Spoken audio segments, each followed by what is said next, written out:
Assalamualaikum warahmatullahi wabarakatuh. Salam dan bahagia. Perkenalkan, nama saya Samsul Bahri, calon guru penggerak Angkatan 10, SMA Negeri 1 Blitang Madang Raya, Kabupaten Ogan Komering Ulu Timur, Sumatera Selatan. Bapak dan Ibu guru hebat, izinkan saya memaparkan koneksi antar materi, kesimpulan dan refleksi modul 1.1.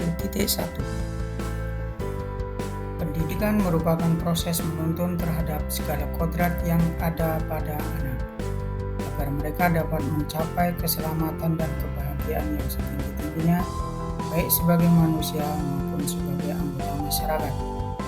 Pendidikan tidak hanya sekedar penguasaan ilmu pengetahuan dan keterampilan semata, lebih dari itu. Pendidikan adalah sebuah proses pembentukan manusia yang utuh dan berbudaya. Pendidikan seharusnya menjadikan seseorang mampu hidup bermakna bagi dirinya sendiri, masyarakat, maupun negaranya. Pengajaran merupakan bagian dari proses pendidikan. Selain itu, pengajaran merupakan sebuah pembelajaran dalam memberi ilmu atau faedah untuk kecakapan hidup anak secara lahir dan batin. Pengajaran bukanlah sekedar proses mentransfer ilmu dari guru ke murid. Lebih dari itu, pengajaran harus dijalankan dengan cinta dan penuh keikhlasan. Pengajaran juga harus menghargai keunikan dan perbedaan setiap individu. Dasar-dasar pemikiran Ki Hajar Dewantara. Yang pertama adalah sistem Among. Sistem Among merupakan sistem di mana seorang guru harus menuntun dan bukan menuntut. Sistem Among menekankan pada pengasuhan, pendidikan, dan perlindungan anak. Dalam proses menuntun ini, peserta didik diberi kebebasan yang seluas-luasnya agar dapat tumbuh dan berkembang sesuai dengan bakat dan kemampuan yang dimiliki. Pendidik hanya sebagai pamong atau fasilitator dalam memberikan tuntunan dan arahan agar peserta didik tidak kehilangan arah dan membahayakan dirinya. Yang kedua adalah sesuai dengan kodrat alam dan zaman. Pendidikan anak berhubungan dengan kodrat alam dan kodrat zaman. Kodrat alam berkaitan dengan sifat dan bentuk lingkungan di mana anak berada. Sedangkan kodrat zaman berkaitan dengan isi dan irama. Hal ini berarti bahwa dalam melakukan perubahan, hendaknya selalu diingat bahwa segala kepentingan peserta didik jangan sampai meninggalkan segala kepentingan yang berhubungan dengan kodrat keadaan, baik pada alam maupun zaman. Hendaknya selalu disesuaikan dengan dasar-dasar dan asas-asas hidup kebangsaan yang bernilai dan tidak bertentangan dengan sifat-sifat kemanusiaan. Yang ketiga, menghamba kepada murid. Menghamba kepada murid bukanlah berarti guru harus tunduk dan menuruti keinginan siswa tanpa batas. Di sini guru harus tetap menjalankan tugasnya sebagai pendidik dengan memberi bimbingan dan arahan yang tepat, serta mengajarkan nilai-nilai moral dan etika yang baik. Guru harus memberikan ruang dan waktu yang cukup bagi siswa untuk mengeksplorasi potensi dan minat mereka, sehingga mereka dapat berkembang secara optimal, dapat meningkatkan motivasi dan minat belajar mereka. Yang keempat adalah asas Trikon.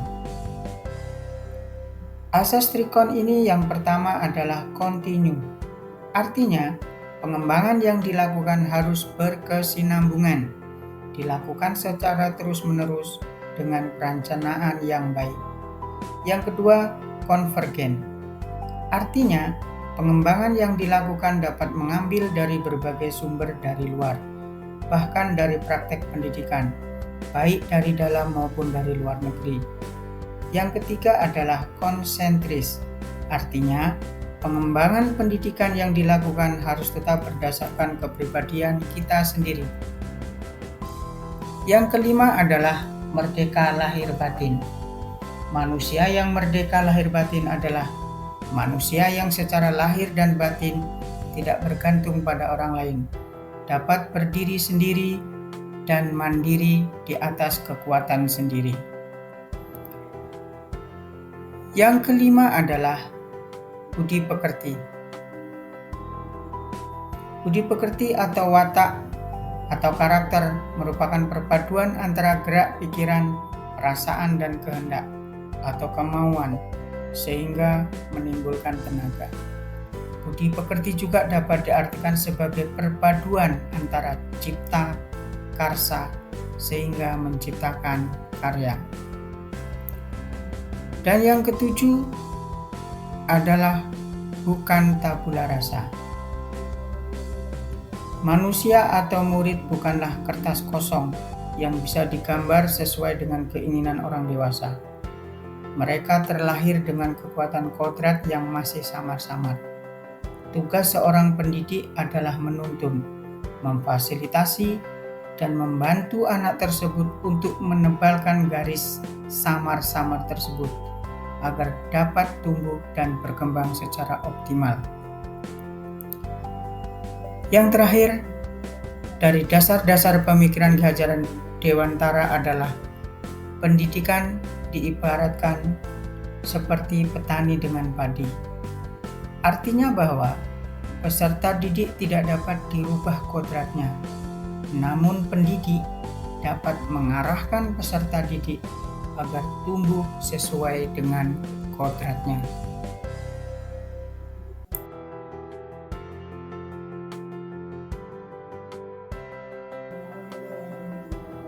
Sebelum mempelajari modul ini, saya percaya bahwa murid hanya sebagai objek pembelajaran. Anak merupakan lembaran kertas putih dan tugas kita adalah mengisi lembaran putih tersebut. Guru harus selalu di depan memberikan contoh tanpa melibatkan siswa dalam menemukan sebuah konsep. Pembelajaran berpusat pada guru atau teacher center. Pembelajaran berfokus pada aspek kognitif. Pembelajaran terbaik adalah pembelajaran yang dilakukan di dalam kelas.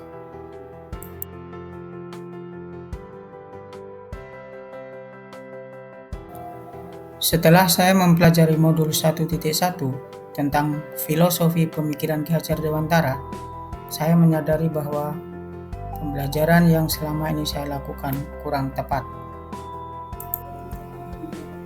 Setelah saya mempelajari modul 1.1, saya menyadari bahwa anak bukanlah selembar kertas putih, melainkan kertas yang penuh dengan goresan dan coretan sejak lahir.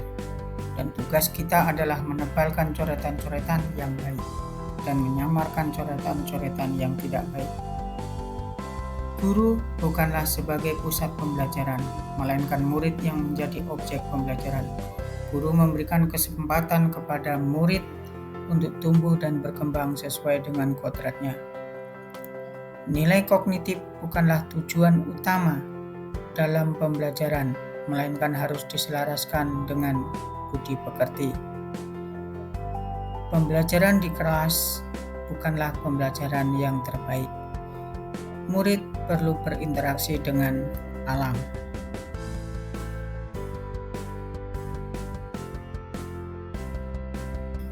Yang segera saya terapkan dalam pembelajaran di kelas yang mencerminkan filosofi Ki Hajar Dewantara adalah yang pertama, merancang pembelajaran yang interaktif dan menyenangkan dengan melibatkan murid, student center.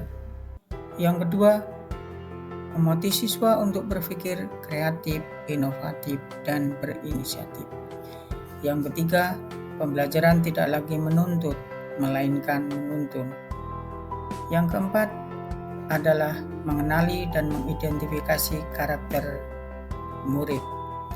Yang kelima, menerapkan pembelajaran yang berdiferensiasi dengan model-model pembelajaran yang menyenangkan. Yang terakhir, pembiasaan budi pekerti dan bekerja sama dengan orang tua dan masyarakat lingkungan sekitarnya. Demikianlah yang dapat saya sampaikan. Kurang dan lebihnya saya mohon maaf. Semoga bermanfaat. Saya akhiri. Wassalamualaikum warahmatullahi wabarakatuh.